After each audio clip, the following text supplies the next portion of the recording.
and welcome to Quarter Time Podcast. I'm Lucy G. And I'm Lucy P. And we're here to bring you all the netball goodness you never knew you needed.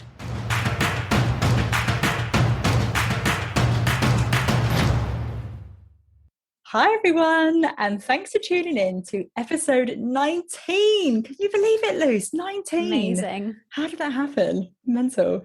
We are within touching distance of the Vitality Netball Superleague Grand Final, and we absolutely cannot wait. We had news out of the Leeds Rhinos camp this week confirming that they will be in the top 4, and tickets for the finals weekend have gone on sale as well. We are now super excited, and the hype is real. We have our 4 finalists confirmed as Team Bath, Loughborough Lightning, Manchester Thunder and Leeds Rhinos. However, the final finishing positions are still up for grabs. So, Lucy P, what have we got coming up on the show today? Okay, well, it's been a huge week in the Vitality Netball Superleague, and the results in round 19 were super exciting. So we'll be whipping through our 3-word summaries of the 5 games that were played, as well as revealing our games of the round and players of the round, which were again super tough to call this week. We'll briefly touch on the news about Rhinos making the top 4, but we'll go into more detail about this in next week's episode with a super special guest. Finally, we've got an absolutely brilliant interview with Loughborough Lightning captain and England Rose Nat Panagarry. In honour of Pride Month, we wanted to hear from Nat about her journey, and we'll be talking to her about LGBTQ+ inclusivity in netball, advocacy and role models. Amazing. So let's jump in with our 3-word summaries. Take it away, Luce.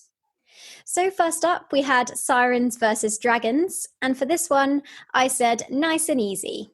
Sirens came away with a comfortable win against Celtic Dragons, proving their class and determination as one of the league's top sides. It wasn't the most clinical performance from Dragons, racking up 13 unforced errors and struggling to maintain possession and put points on the board, only scoring 4 in the opening quarter.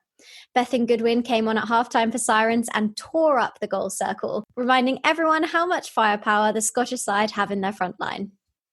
Nice. Next up was a big one. It was Bath versus Mavericks, and I've gone for Mavs on fire. This Mavericks side came out looking like they were playing not just for top 4 contention, but for their actual lives. It was an outrageous performance with Gabby Marshall leading the charge in the midcourt and both attack and defensive units working overtime. I really don't know what it is about this Mavericks team, but they really got under Bath's skin and are the only team to have beaten Bath so far this season. And now they've beaten them twice. Madness. Some really unfortunate injuries to Beth Akua-Dale and Raz Quashie will be a massive blow to Mavs so late in the season, so we wish them both a super speedy recovery. Yeah, defo.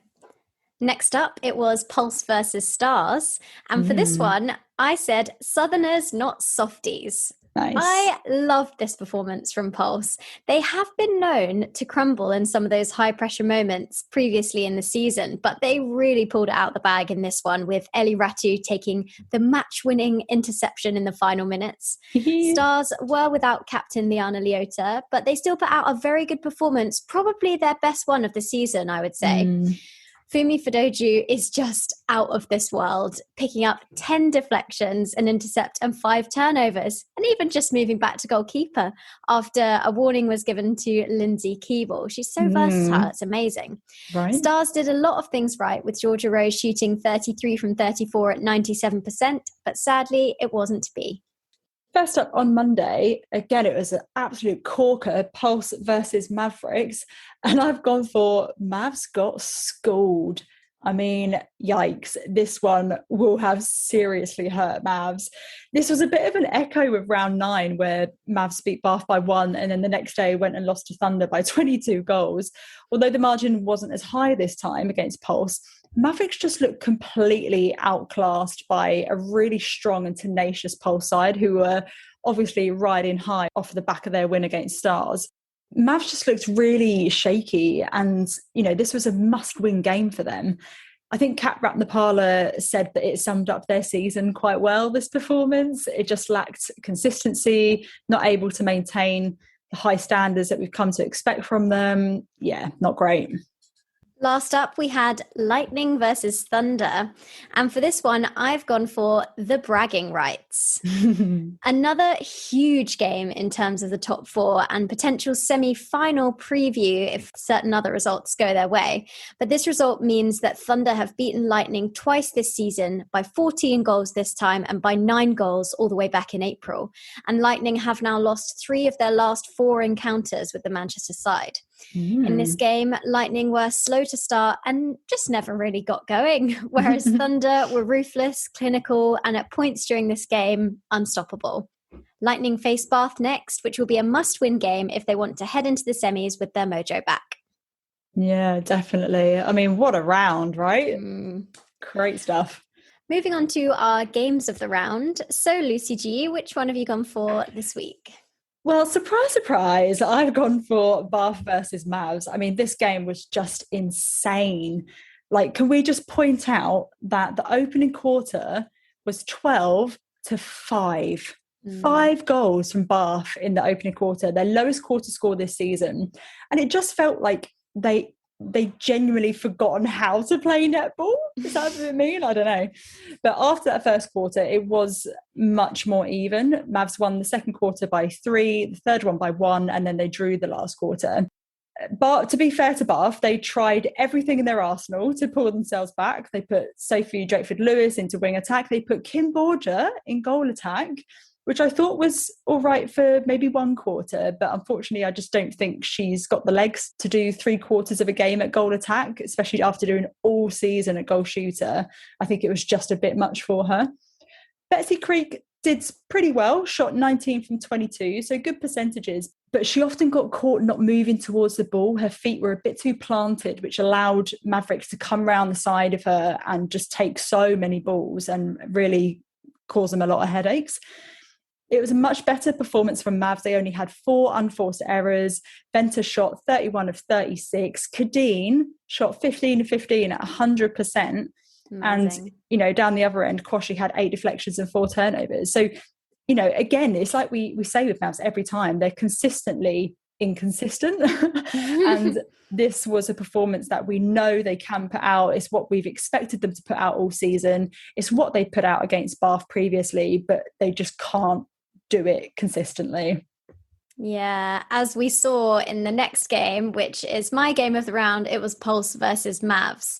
So I think that Jodie Gibson said it after round 9, but just the phrase, what a difference a day makes, bring to mind. Yeah. It's really hard to believe that this Maverick side had beaten Bath the day before. Granted, they obviously didn't have Quashie because she was absent after picking up an injury in that game.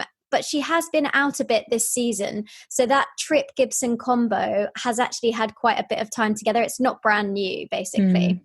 But I mean, it was just that second quarter where Pulse went from being 2 goals down to being 6 goals up at half time. And I really feel that because they're such a young team, Pulse are just a side that work on momentum. So we saw at the start of the season when things started to unravel, they usually just kept going and got worse and worse and worse and worse. But in this game, it was the opposite. They started to get those turnovers, they were converting them, they built on that, and they really just accelerated into the game. And the defence are now being rewarded by such a slick attacking end. They've always been able to create turnovers, but we're now seeing them really, really capitalise. I think Ash Decker is a player in particular who's come on in leaps and bounds since the start of the season. I've been so impressed with her. And the way she was feeding Liv Sheen, who is another player who's just on a crazy rise this year, was just absolutely brilliant. But looking at Mavs, they seemed completely out of sorts in this game, racking up the unforced errors. But worst of all was the miscommunication. I mean, at points, it was like they barely knew each other, like they'd never played netball together before. Yeah. I don't know if they were exhausted from the day before, but I mean, Pulse had also obviously played a tough game like 24 hours earlier. So, I mean, full credit has to go to Pulse for this performance. We knew they would take a scalp, and unfortunately, Mavericks ended up on the wrong side of it. Yeah, definitely. And I think that, given that Mavs have put out similar performances over the last however many seasons, and again, they've missed out on top 4, I think Kat Rat in the parlour will be sat there scratching her head thinking, what on earth can I do? Because we are consistently, a 5th, 6th, 7th place team. And that's just not good enough. Yeah, definitely.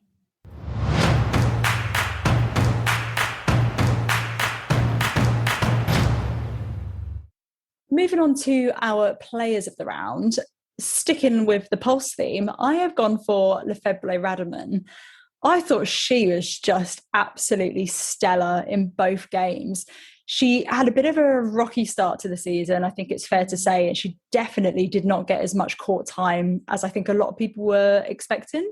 And, you know, she was one of our ones to watch at the start of the season. So I was really, really surprised to see how little court time she got, and that they weren't able to solidify some of those attacking combinations a bit quicker. But now that she's got a bit more confidence, she is starting to get that court time.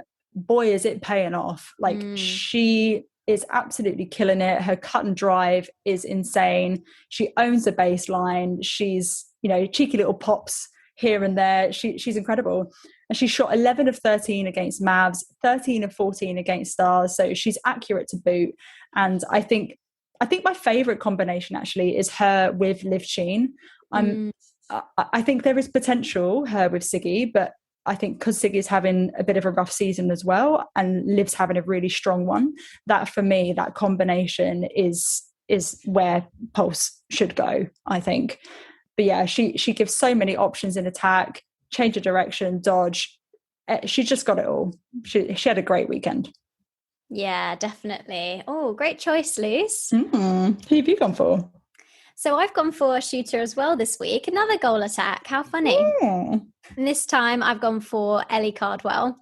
So the only way that I can think of to describe Ellie Cardwell is shooting machine. She is amazing. She put up 23 from 26 against Lightning at 88%, which is excellent. And again, she just massively helped her team to get over the line and have such a big winning margin against such a quality team. She also in this game picked up an interception, a deflection and 2 turnovers. Amazing. She's just got this great defensive pressure, and those long arms really help to slow Lightning down on the transition.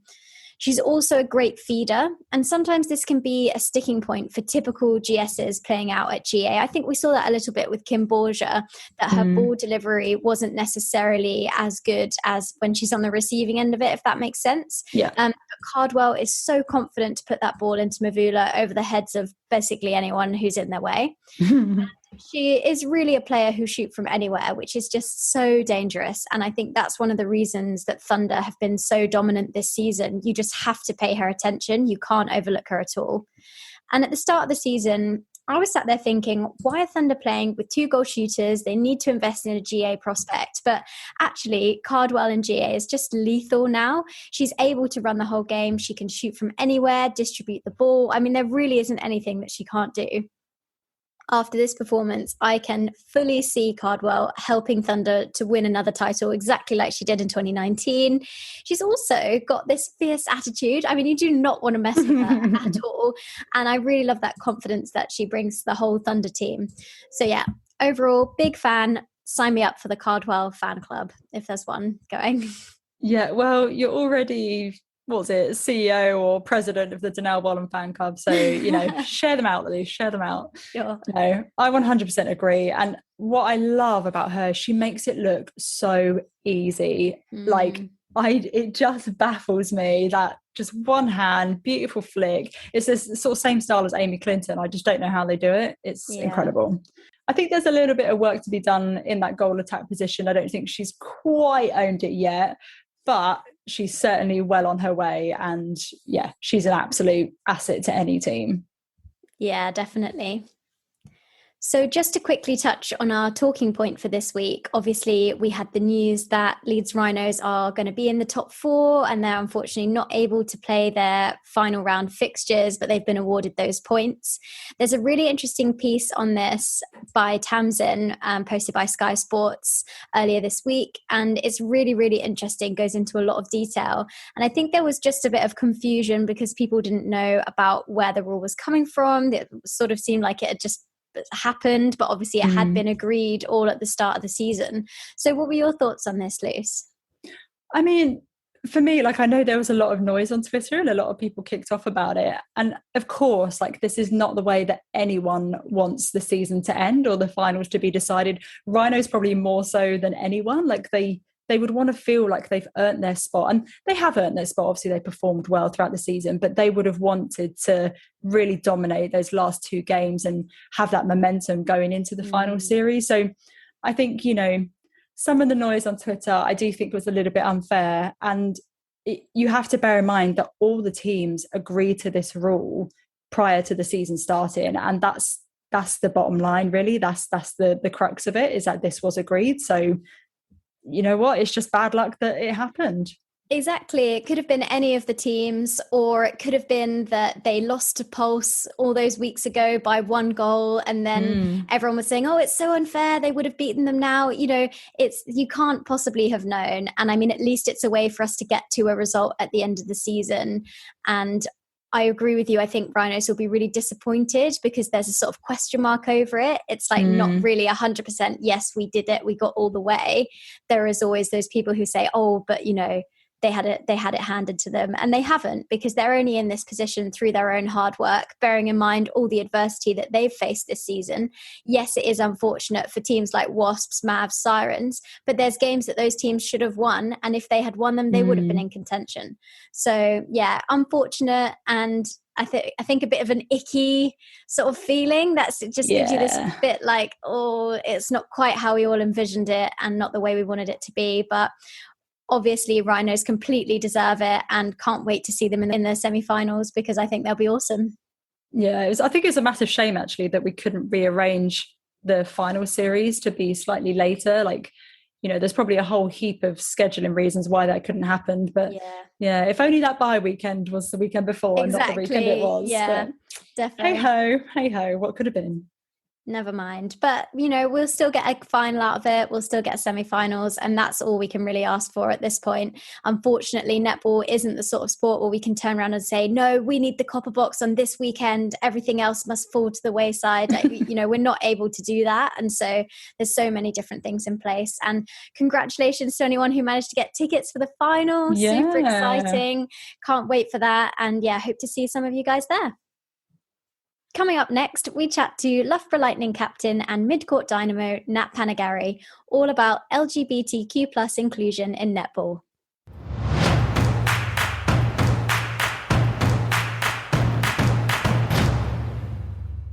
We are absolutely thrilled to be joined by Loughborough Lightning's Captain Fantastic. It's Nat Panagarry. Welcome to the pod, Nat. Hi, thank you for having me. It's been a huge week in the world of netball in the UK, with finals just around the corner. So how are you feeling after that pretty tough game against Thunder, actually? Yeah, it was a tough game, and for us, wasn't the performance we wanted to put out there. We were really disappointed and came away just feeling like we just didn't even get into the game. We didn't kind of challenge Thunder. I think personally it was probably lost in kind of the first 5-6 minutes, and you can't go down that far against that team, the calibre of players that they have, and they absolutely punished us, and they completely took advantage of us just not turning up on the day. So I think it's good for us. It's good to feel that intensity and challenge kind of leading up to finals, and that is how it is, and that's how it feels. We'll have the same experience on Monday. So we're obviously training this week, and kind of how we take that pressure early on and how you ride that out a little bit, and kind of how you fight against each other, and the game then starts to really open up. So yeah, that's a big one, but still really excited in the camp. There's so many young players that we have that have never been to finals, so for them they're kind of just really soaking that up as well. But yeah, we're feeling good. Amazing. Well, it's certainly an exciting run up to the finals, that's for sure. And we wish you all the very best going into round 20. So today's show is a really special one, I think. In celebration of Pride Month, we wanted to chat about the LGBTQ plus community in netball. You have been such an inspiration to LGBTQ plus people everywhere in recent years, and have been one of a pretty small number of people, I think, to be very open and public regarding your sexuality. And you've contributed to articles for England Netball, you've been featured on Sky Sports and Off the Court, and so much more. And you actually mentioned in that Off the Court episode, which I loved, that you went on that journey of self-discovery in relation to your sexuality after uni, and took a bit of time away from netball to address those internal battles. So are you happy to share your coming out story with us? Yeah, absolutely. And I think looking back, I probably didn't realise it was a journey I was kind of going on and reflecting at the time. I wanted to take a step back from netball. I think it was like 2010. I'd just finished the Super League and I kind of felt like I was kind of on a conveyor belt. I wasn't sure what I wanted to do in the future.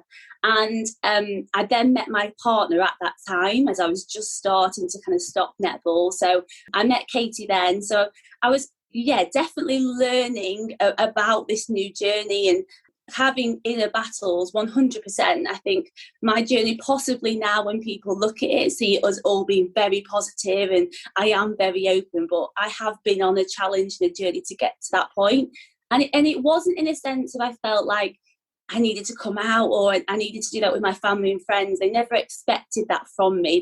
They've always known about Katie and known of being around there. I think they were just kind of waiting for me and kind of when I was ready. You know, I've never officially done that with them. I've never officially sat down and said that. And I know some people do that. Everyone's journey is different all the time.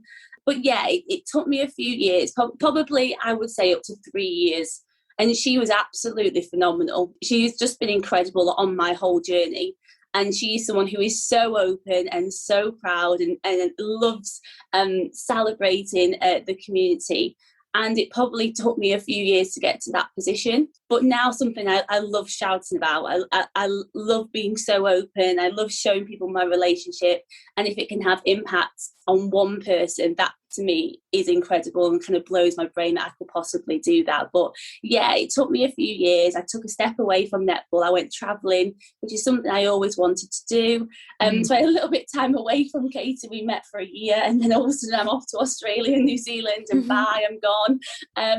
But that just worked for us. And I think when I came back from travelling, had a few years out, I then wanted to go back to netball and I felt like I kind of found myself again. I was in a better position mentally, not just physically, and felt like I could just really embrace the sport, probably because I'd really embraced myself by the time I'd come back after the kind of, I think I was out for about 4 years in total by the time I came back to Loughborough Lightning. So it's definitely been a journey, but now one I can reflect on and be thankful that I went through myself.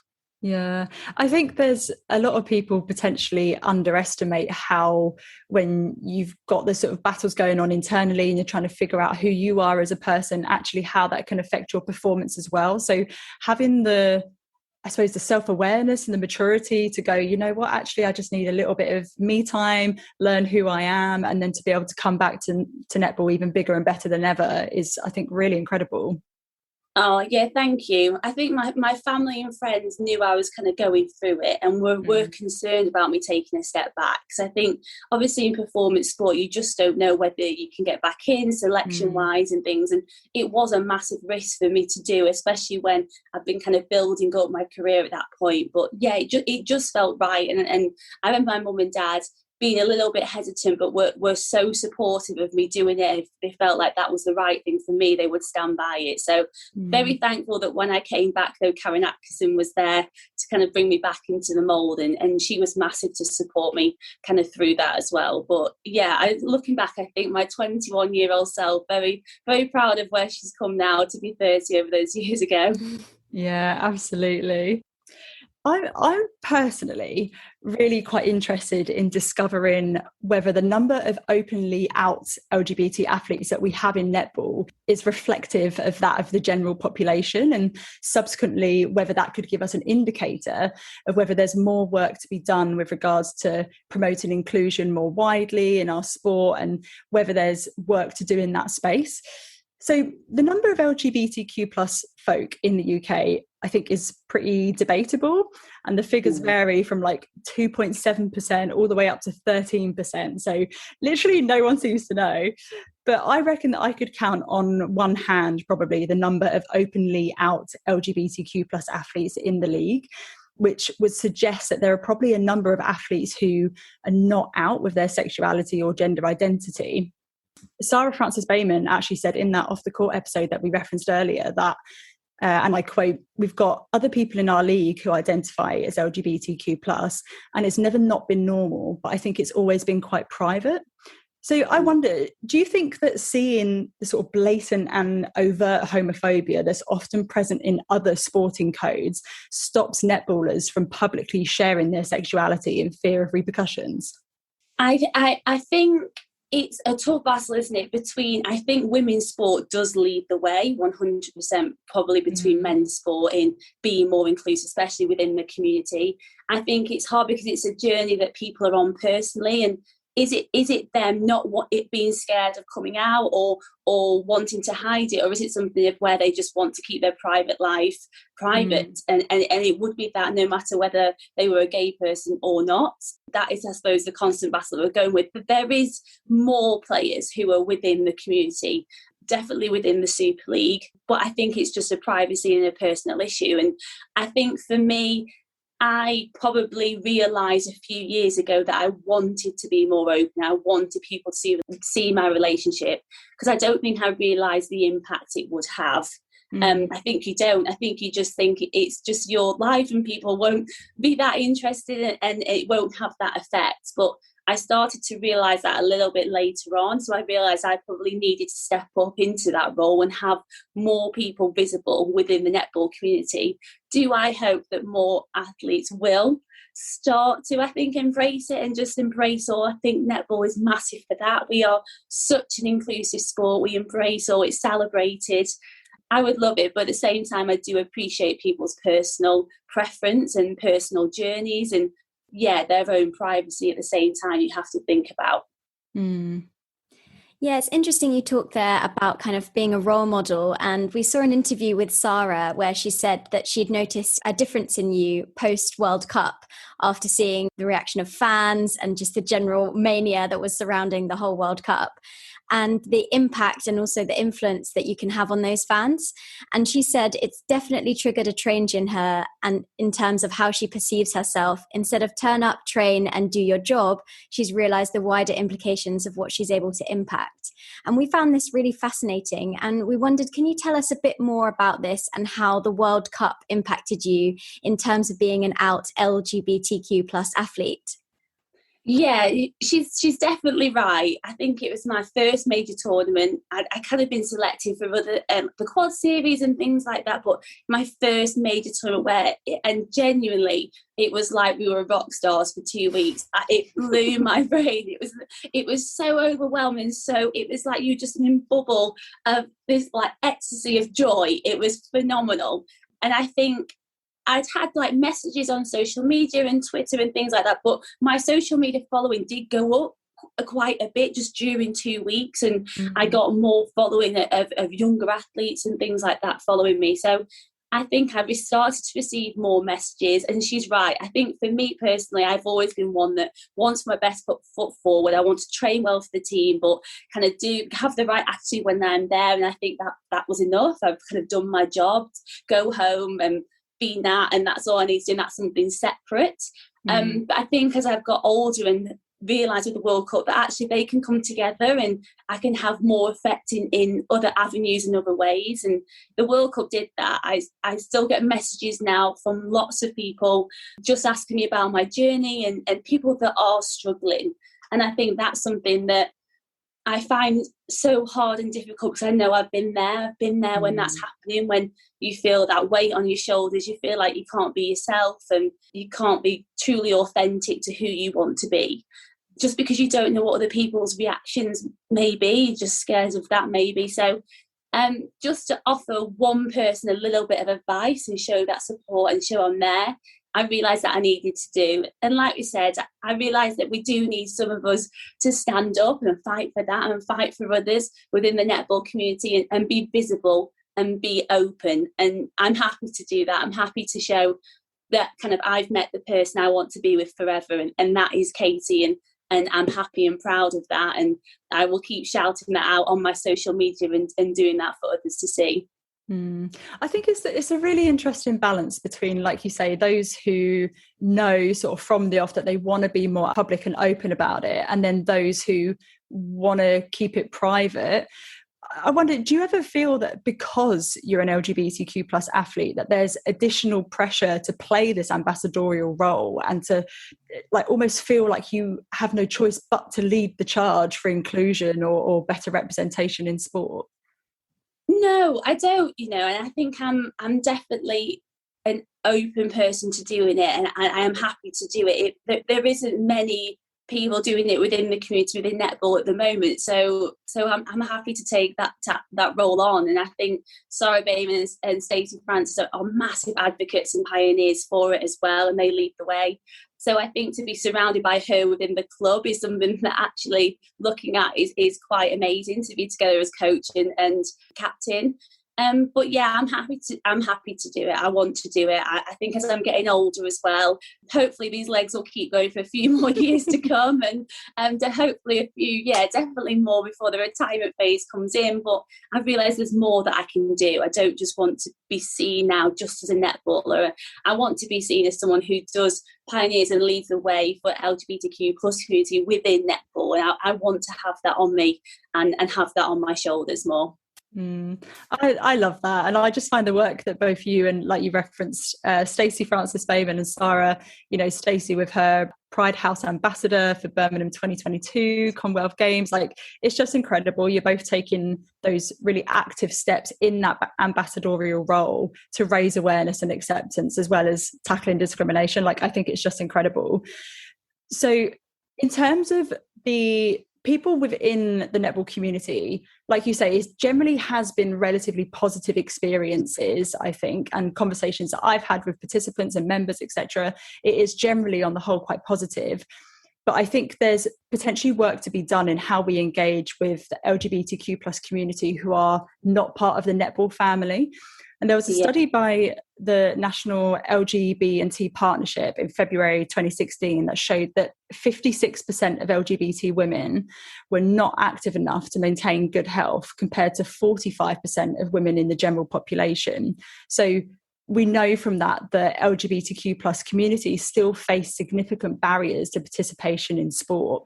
So what do you think that netball as a sport could do more of to reach out to the non-netballing LGBTQ plus community? Yeah, I think there is more to do, and I think netball is pioneering a lot of it. I think obviously we have campaigns, the Rainbow Lace campaign, but I think netball shouts on the rooftops how much it embraces everybody and how inclusive it is. And I think maybe communities and minorities don't fully know about that information. So how can we get that out there more? For me, every time I go to a Pride event, it blows how much love and joy there is. And for example, being at those events, being able to access people there, and I would absolutely love to see a float going through Manchester, kind of embracing these sporting teams. Just imagine it, just like a Manchester Thunder float going through Manchester, being like a Leeds Rhinos going through Leeds, just something where we're there and we're accessing people and seeing it. And social media is massive. We know it is, Twitter and Facebook, getting it out there, get that information there. And it's over the website as well, how inclusive it is. Come join us, come be a part of our sport. But actually going and seeing people and speaking to people and being around them, I think is also just as effective. So possibly doing that. We'll see in the future. I could be on a float in Leeds one time. I could be there from Yorkshire. Get me on a Midlands float as well. But oh my god, yeah. I would die. That'd be so great. That'd be like a dream come true to have a netball pride float. Could you imagine? I think I would die. I know, it would just be incredible, wouldn't it? Get us all on it. But yeah, the sport embraces all. And I think not just sexuality but also like body image as well for females. It's huge. I think about me and Mary being on the court, 5'6.5", 6'7", with just different ends of the spectrum. There's just strong women all over, but in different shapes and sizes as well. So I think England Netball do a massive job, and I hugely celebrate that and all of their efforts. But there's always work to be done, of course there is, and there's always ways that we can try and keep engaging. I think they're open to learn that and see that. But yeah, the more social media, the better. The more people speaking about it, hopefully we'll start to get more people coming in. Yeah, absolutely. Love that. Giving me so many happy vibes. I love it. So we've spoken a little bit about Sarah before, but looking at her a bit more closely, obviously she was an ex-England player. She is your current head coach. So what kind of influence has Sarah specifically had on you as your head coach in terms of role modelling, as someone who's not only very openly and confidently LGBTQ plus, but who's also played at that elite level of netball? What kind of impact has she had? Yeah, massive. She's such a high profile kind of athlete and also head coach. And I think the one thing that Sarah brings is just how open she is. Like, she is her true authentic self as a coach, as a player. She was, I think, is even commentating. You see just the humour that she has, and that is the person she is, and she brings that into all of her avenues. So I think possibly, was there a time where you maybe felt like you had to be a certain way, especially in the media? Did you kind of have to act a certain way and tick all the boxes? And I think she just also brings a different edge. She's so open and honest. Sometimes I think as a head coach, I love that. I love that, just me, after our games, if we play bad, she will come on there and she says it and she tells us that's how it is. And you need that. That's what we thrive at. You don't want to be sugarcoated at this level. We're semi-professional athletes. And I think she ticks that box in all avenues. So for me to sit back and see that and see that she will be her true self, and whether athletes appreciate that, they will be behind her. They'll go to other coaches who want a different style. But I think she's definitely started to pioneer that way of leading the way how she wants it to be. And I definitely look up to that and see I thrive off that. Somebody that is true and open and honest as she is. We like that as players, yeah. Yeah, I mean, I think she's just absolutely phenomenal. She's probably, and she's so funny as well. Like, oh my god, she's probably one of my favourite netball people. Her humour is fantastic. Yes, she is. And are there any other LGBTQ plus people, either in or out of netball, that have been, you know, either an inspiration to you or have helped you come to terms with your sexuality? Yeah, I think there has been a few within other sports. Thinking about it, and I think I possibly would say that, but at the same time, I think for me, it just has to be Katie, my partner. She played football as well, so she was kind of around sport a little bit herself, and I think she has just stood by me so much. I think how far I've come kind of over the 8 years that we've actually been together in the journey. I've never felt someone more supportive. And it isn't just kind of in netball terms. Well, she now will class herself as more as a netball fan than me. I think now that she watches more than me, coming from a football background. Amazing. But just, it's great. I can't get over it. I come home and netball's on without me even being there. But yeah, just that kind of emotional support that I think I need. I think as an athlete, you go through lots of roller coaster journeys. You know, I do not lose well at all. I'm terrible. I'm so competitive, and she has to go through a lot probably behind the scenes with kind of my emotional journey. And yeah, just that support, someone that I can rely on, someone that is very honest as well. She's a Yorkshire girl, so she definitely has that in her. She will not sugarcoat anything. If I need to be told, I will be told, and that's what I need as well. But yeah, she's been through a lot with me, and even on my kind of England journey and playing journey, there's been lots of roller coaster rides and highs and lows, and she's completely supported that. So yeah, definitely I have to say her. Oh, that's amazing. That's so lovely. I think one of the biggest talking points within netball in relation to the LGBTQ plus community within the last few years was undoubtedly the signing of Maria Folau to the Adelaide Thunderbirds, following the comments that were made by her husband, which she supported on social media, which was all about God's plan for LGBTQ plus people. There was a lot of noise on socials at the time directed towards Thunderbirds for signing her. But I actually think this raised a really important question for not just the Thunderbirds, but all netball clubs and organisations in terms of their commitment to all forms of inclusion. For me, most, if not all, netball organisations that I'm aware of state that netball is a sport for all, and it doesn't discriminate against anyone, regardless of sexuality, race, religion, gender, etc. Yet the Thunderbirds recruited someone who was openly anti-LGBTQ+. So what do you think a club's responsibility is to its players, its staff, members, fans, etc., to ensure psychological safety within their organisation by making sure that those who they recruit or employ do not directly contradict their supposed core values of inclusivity for all? Yeah, I think it's important, and it is a tough situation, because I think personally, as my view on the situation, we do have to be open to everybody's views, and everyone is entitled to that opinion. And do we always like it? No, everyone will have it, not just on sexuality, like we said, on race, religion.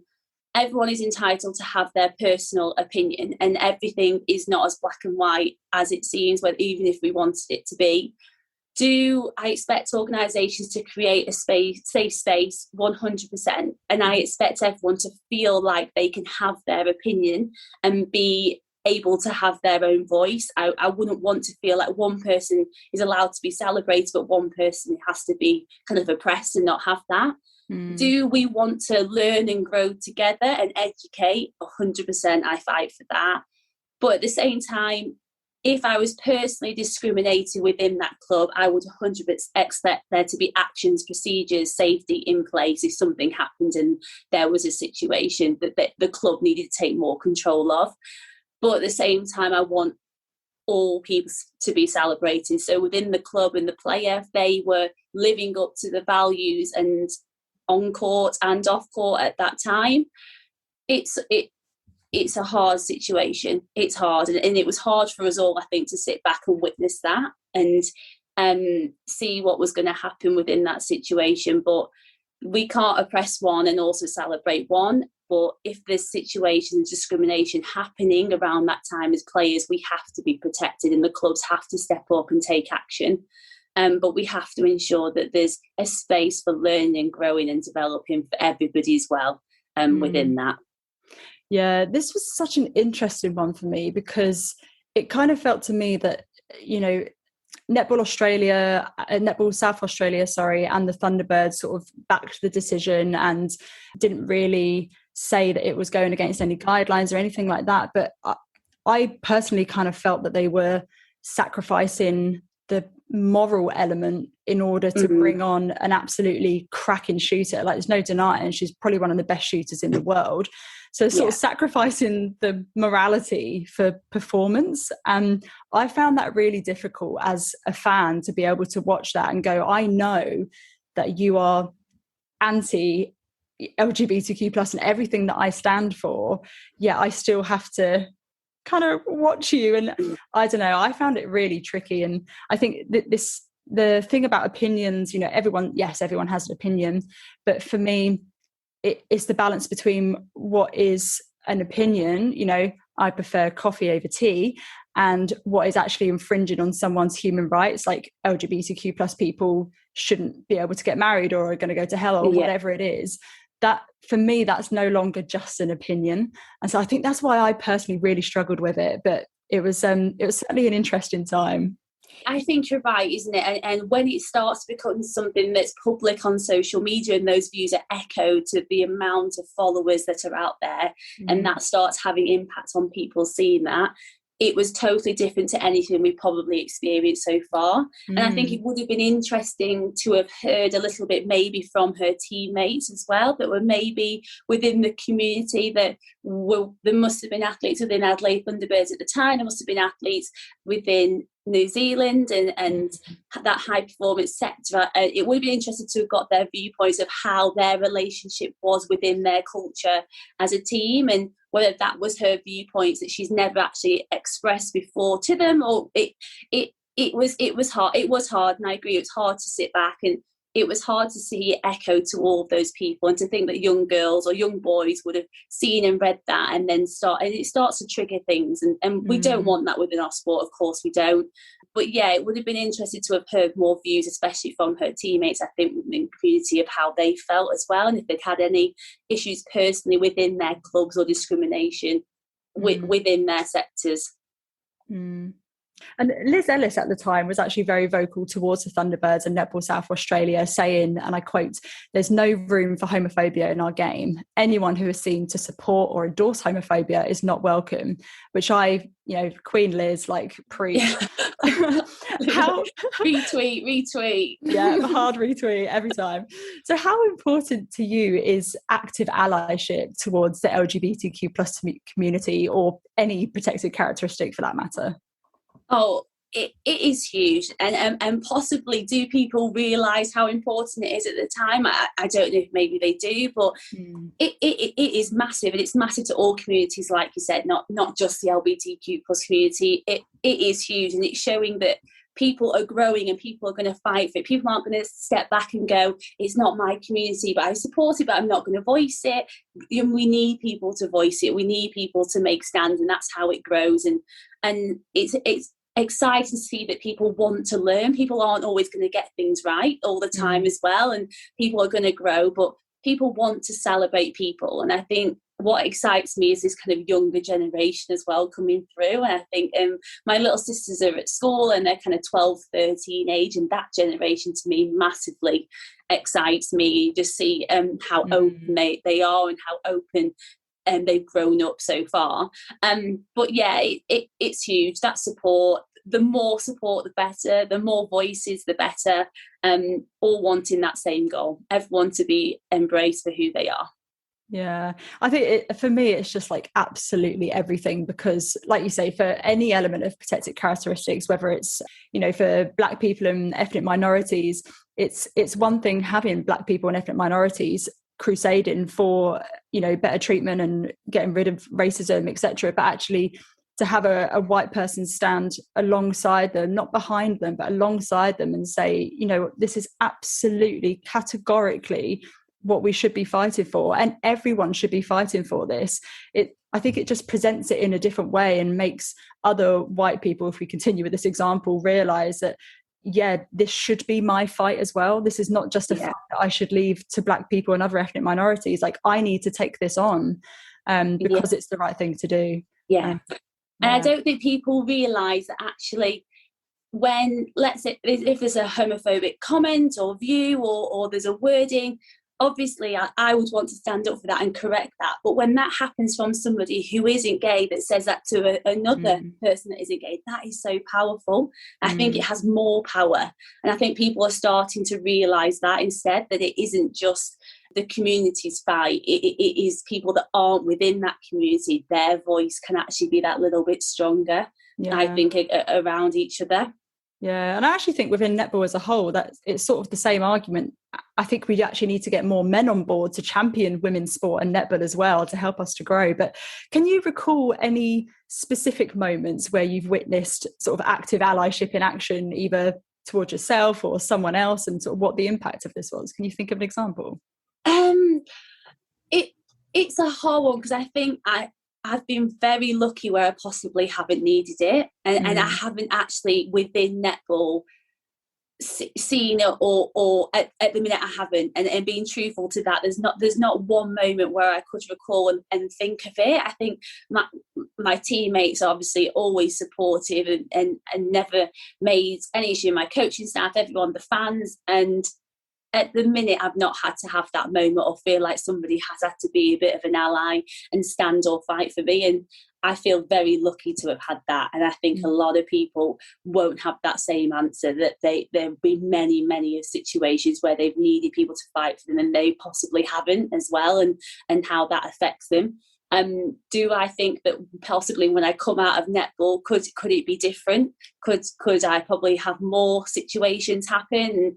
And I think over the first few years, me and Katie together have possibly had out of netball situations that have happened, and people have actually stood up for us. And just, to me, I think some people still have an issue, and two women hold hands down the street, for some reason is a massive issue, and we have dealt with that quite a few times. But actually, kind of within netball, I've not had an experience. It's possibly more things when me and Katie are together, which unfortunately still obviously is very infuriating that that's not accepted even sometimes when we walk down the street, but doesn't mean that I still will not hold her hand down the street the next day. It will not stop me. But yeah, within netball, lucky that I possibly haven't had a scenario just yet. Yeah, well, I think it's just great to sort of end on that note that actually netball, you know, there is room for improvement in a number of things, but actually on the whole it is a really welcoming, open, inclusive environment and community. And yeah, hopefully one day we can have a netball float at one of the Pride events. Absolutely. England netball, get on it. In London, here we go. I'm there. Fran Connolly, you heard it here first. You, Louis, will be there. Thank you. Oh my God. Amazing. Oh, thank you so much for joining us, Nat. It's been such a pleasure for this special episode for Pride. It's been a joy talking to you. So thank you so much. Oh, no, thank you so much for having me on. Thank you. Thank you so much for listening to episode 19 of Quarter Time. We can't wait to bring you more netball chat and another awesome guest next week. Make sure you subscribe to the podcast and follow us on social media at QuarterTimePod for the latest netball updates. Get involved in the conversation online by letting us know what you think of the matches this weekend and which players have stood out for you. See you next week.